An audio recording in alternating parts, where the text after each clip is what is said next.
দিচ্ছি। এর জন্য আমি এখানে ময়দা 1 বাটি নিয়ে নিয়েছি, লবণ দিয়ে দিচ্ছি।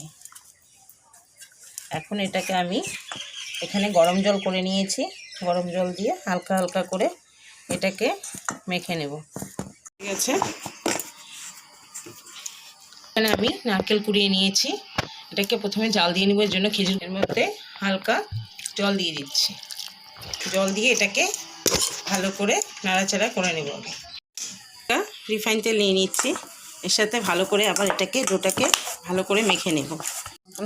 এটাকে গোল করে নেব। এখন এইখানে মাঝখানে আমি হাত দিয়ে চ্যাপটা করে নিচ্ছি। এখন এর ভিতরে আমি নারকেলের পুরটাকে ভিতরে ঢুকিয়ে দিচ্ছি। করে মুখটাকে আগে বন্ধ করে নেব, হালকা করে বের করে আমি এইভাবে করে মুড়িয়ে নিচ্ছি। এভাবে করে নিয়ে নিয়েছি। এখন প্রতিটা একই রকম করে তৈরি করে নেব। নিয়েছি আমি খেজুর গুড়গুলো দিয়ে দিচ্ছি। এখন পুলিগুলো সব ছেড়ে দিচ্ছি দুধে, চাল করে নেব করে দিচ্ছি। রেডি হয়ে গেছে। আপনারাও একবার এভাবে বানিয়ে খেয়ে দেবেন, খেতে খুব ভালো লাগে।